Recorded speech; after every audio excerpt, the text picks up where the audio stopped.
a high-performing school in an affluent area, and inevitably they would not get, they wouldn't win the lottery, they wouldn't get that spot because there were far too many people applying and not enough spaces available.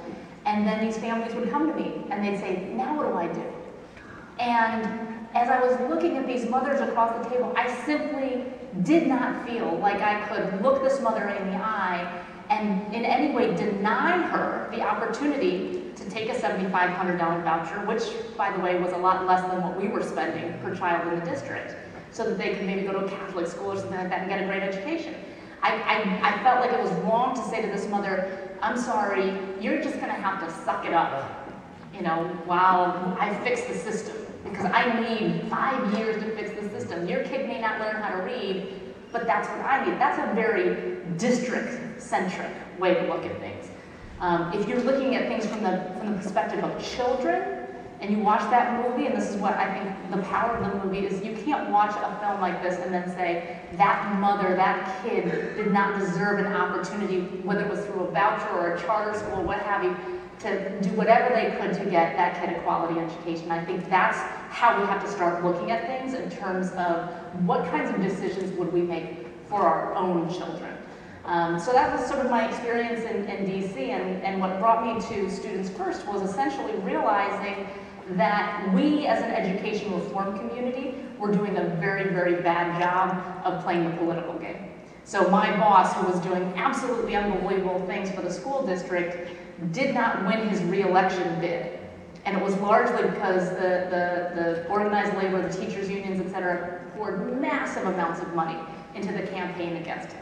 I mean, the weekend before his re-election bid, there were vans from New Jersey and Pennsylvania, Ask Me Teamsters, you name it, all up and down the East Coast, driving people to the polls in DC. Because they knew that was one of the most important elections that they could be engaged in. Meanwhile, the education reformers, they all called me the day after the election. And they said, oh, I can't believe your boss lost, this is terrible, what are we gonna do? But there was no equivalent network on the education reform side that was politically active that said, you know what, if a politician is going to take a courageous stand, then we have to support them. We have to make sure that they have the resources and the backing to stay in office.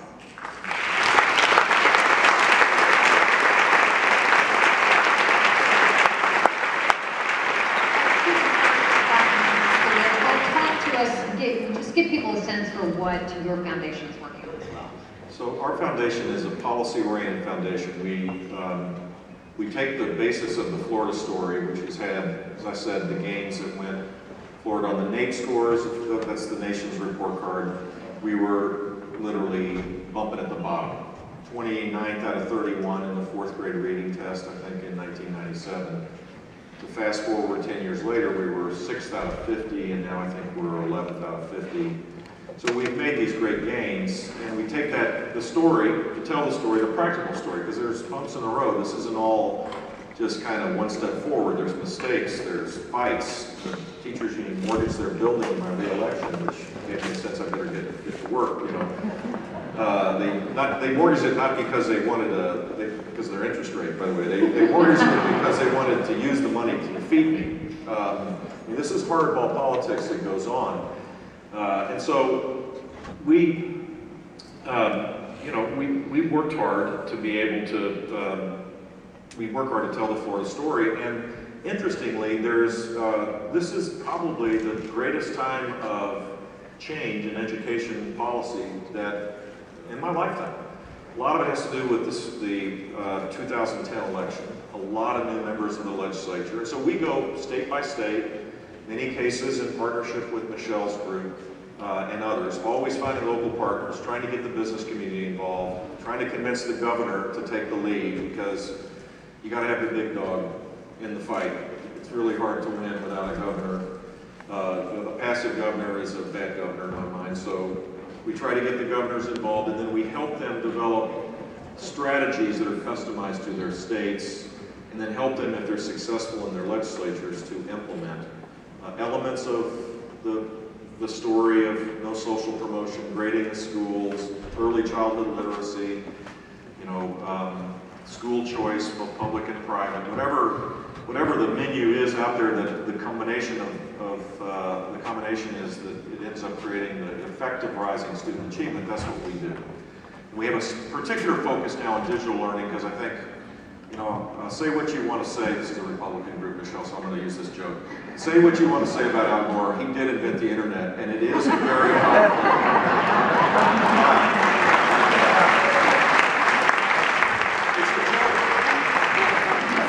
Don't leave because I said that joke. So digital learning allows us to get to the point where you can actually move quicker to this idea of a student-centered learning environment, where kids learn in their own pace, their own way. You actually move to a competency-based system. Imagine a system where you're not held back, you're really smart, you're in a classroom, you're not held back because you have to wait till the median kid masters the subject. And worse yet, you're not pushed along if you haven't mastered it. And then we expect miraculously you're in 8th grade and you've been pushed along for 7 straight grades, so I'll wake up one day and be totally capable of mastering 8th grade work. Digital learning can revolutionize this, and teachers, I think, can see this as an incredibly powerful, empowering tool. So we have an effort as well. People are afraid of it, though, because well, teachers' unions are not stupid. The union leaders are really smart, unfortunately. So they see this as a threat. I mean, who's going to be? Are they going to represent the content provider? Who's going to be representing the interests of the person that's creating the content? Or is the software that is creating this adaptive learning environment union-driven and organized? Heck, no, it isn't. How are you going to certify teachers that are providing this in partnership with a classroom teacher? I mean, it opens up all sorts of great opportunities for student learning, but look, it's a lot easier for a union to negotiate with people that have common economic interests. I mean, other than bold superintendents, the third level down, they're cheering on the unions. Yes, yes, organize, get that benefit because I benefit from that with my pension benefits as well. You're looking yourself in the mirror with 7,000 monopolies. That's a perfect system for the adults to dominate the system. Digital learning is an arrow into the heart of that. I mean, it has the benefit, I think, of enhanced learning, which is what everything ought to be about, plus politically, it has the chance for transformation to move to a truly student-centered system. I see, we have friends that here in Florida that run the best school choice program in the country, in my mind,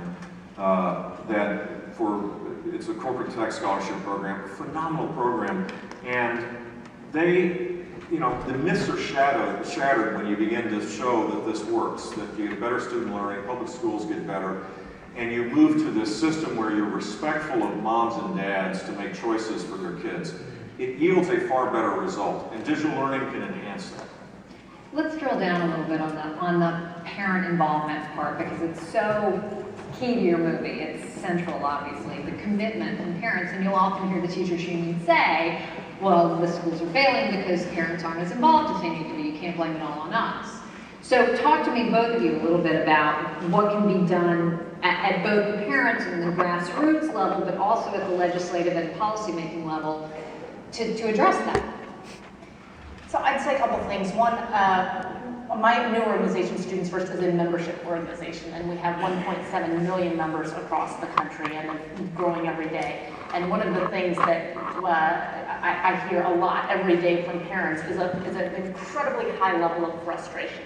They are having experience with their kid in the public schools, similar to what you saw in the movie today, and they don't know what to do about it. And so their first instinct is to try to solve the problem for their kids. So you saw Maggie in the movie. If my kid is in the classroom with an ineffective teacher, can I switch them to the other class? And if I can't switch them to the other class, can we apply to a charter school? Can we do, this is some parents will then think, can we move to a different neighborhood where there's a better school? So parents are engaged and they want to solve the problem, but they tend to want to solve the problem for their own kid. And what we have to do, and what we're doing through Students First, is trying to get them to understand that you have to get involved politically. Because there are laws in your state that dictate that, once a teacher has tenure, they can't get fired. And so you have to fight against that law. You have to be putting pressure on your legislators to do that. I want to say this very quickly on the parent piece, because I hear almost every venue that I go to, people will say to me, essentially, if we just had better parents, then we would have better schools. And what I would say to that is first, obviously we know that